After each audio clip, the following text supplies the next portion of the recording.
Sean Harvey, speaker Salon Alum, shares his story in this inspiring speech about the importance of acknowledging being feminine as men and how to do that.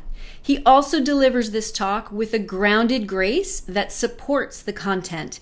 This is a great tool in how to perform the talk in support of the material.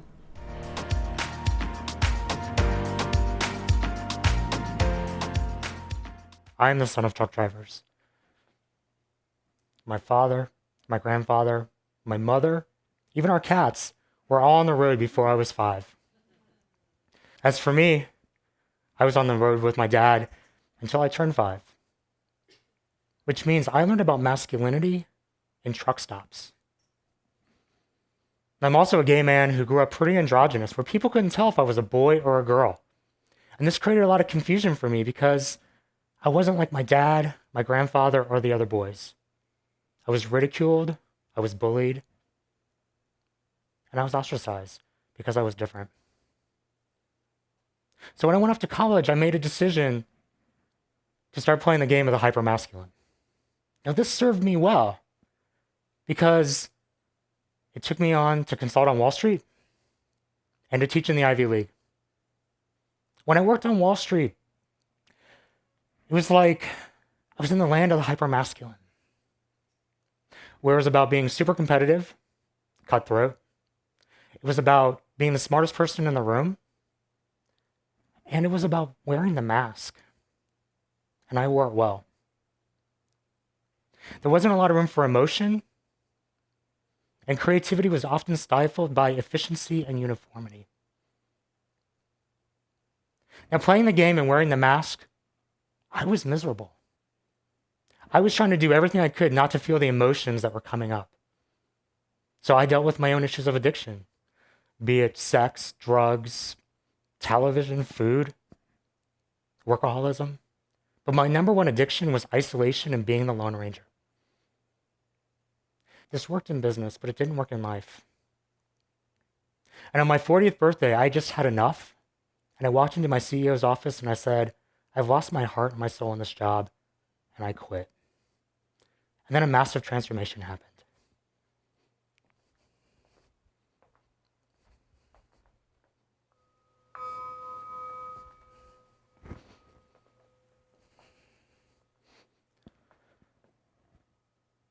This is how we started every meeting at my new job. I had gone to work for a women's fashion company that had about $500 million in annual revenue and fully and unapologetically subscribed to feminine leadership. It was highly successful, where it had double-digit growth year after year, where it had 4% turnover compared to the national average of 15%. And it was named as a top 10, as a great place to work 10 years in a row. Now, this was a place that asked you to bring your full self to work. And I remember on my first day, my 2 bosses sat me down and said, Sean, you have proven yourself in the interview process. Now we want you to stop proving yourself and learn how to be who you authentically are. And we're going to support you in that. This was permission that most people, and definitely most men, would never know. As part of my journey, I was sent to a former military complex in Virginia to tap into my deeper levels of emotional intelligence. I was sent to an artist commune in Canada for 5 months to learn how to access my creativity.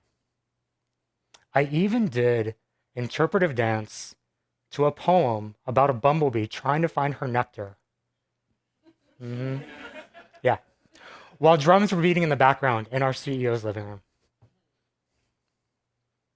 The power of the feminine leadership, what this did for the organization, it created greater collaboration. It helped us access our creativity and emotional expression. We were able to see each other and hear the voices of those who normally wouldn't have a voice. We valued intuition as much as data, and our leaders had head-heart connection. This was also a place that didn't ask women to act like men to succeed in business. with all of that said, I started noticing that I was changing. And so were the other 200 men in the company out of 1,200. I would talk to the guys in the company, and they would say, my wife says I listen differently. My girlfriend says I'm more patient. My boyfriend says that I stopped needing to be right and I started to be more curious. I was told that I create more space for others. And I started to check my ego at the door. And I noticed that I was being more creative and solving problems differently. Now, I was having a similar experience. But at the end of the day, I was really just becoming more comfortable in my own skin.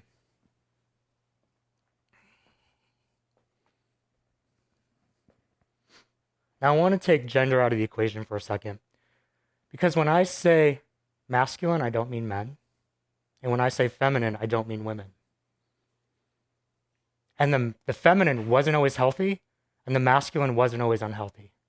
We had our share of gossip, indirect communication, and too much collaboration could often lead to indecision. And the contributions of the healthy masculine provided greater clarity of vision, of purpose, more direct communication, clear goals and objectives, and really being able to hear each other come to decisions quicker. The best way I know how to illustrate this, I met with our in-house Akashic reader. Wait for it. Who said, Sean, it's great that you have a vision and a strategy. Now I want you to step out of your masculine, put it on the shelf, and walk in your feminine from the place of curiosity and wonderment. And see what emerges by letting go of the need to control the outcome. Having worked in hyper-masculine and hyper-feminine cultures, I started to ask, is there something in the middle? I also started to wonder, what's possible if more men had access to what I and the other 200 men had been exposed to? So now I want to talk to the men in the audience.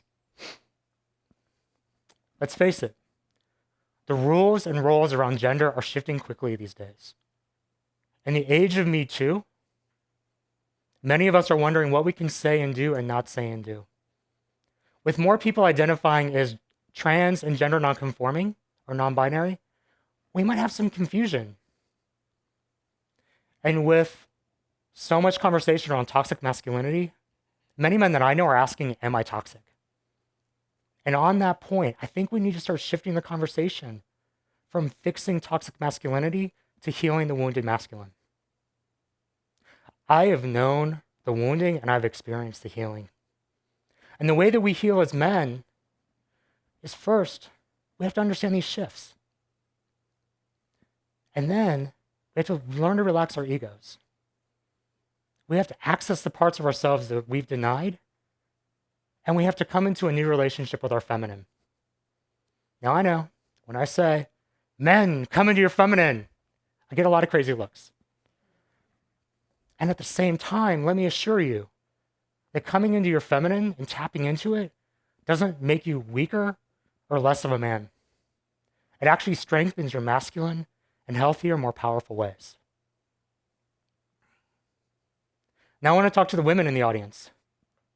We men need you to keep doing your empowerment work, to speak your truth, and to give us your honest feedback of our impact on you. And for those of you who might be identifying as non-binary or trans, we need to hear your stories. We need to learn about your dreams and your struggles so that we can include you in the conversation. I think it's time that we start to examine and challenge our own assumptions and expectations of each other based on centuries-old conditioning that have blocked us in, closed us off from our deeper humanity and from each other. At the same time, I think we need to come together around a new conversation around this idea of power. Well, we actually realize we're not playing from a zero-sum game where people lose, but we're operating from a new possibility where we are able to come together in new ways and share power that elevates everyone. Imagine, if you would, a new reality. One where we are able to come into our full selves, our full integrated selves. We are able to see each other in our full humanity, and where we're able to have a deeper level of compassion.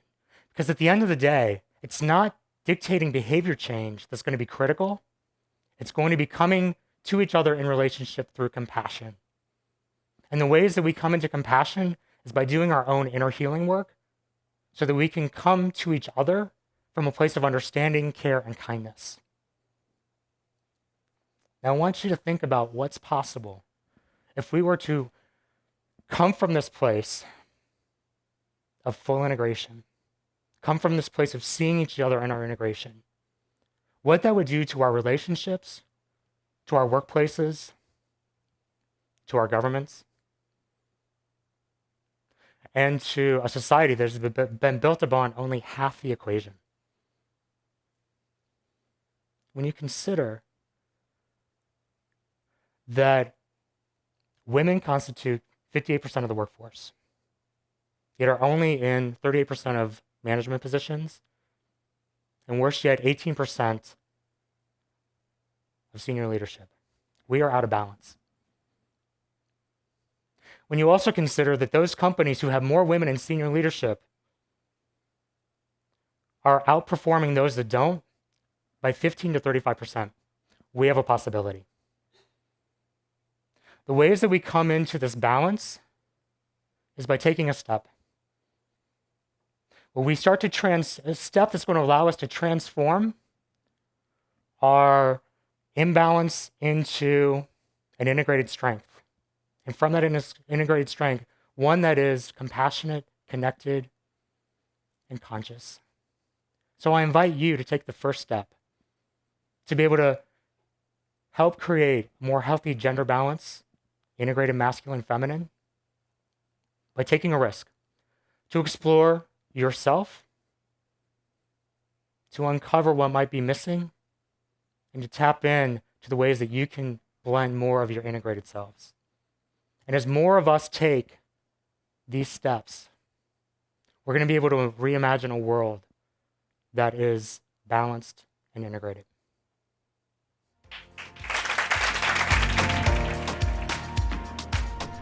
If you desire to share your very important message from the Speaker Salon stage, go to speakersalonapplication.com. I would love to hear your biggest takeaways from Sean's talk, and be sure to hit that subscribe button and notification bell so you have access to my latest videos. I am so happy you are here and will always respond to the comments. Big love.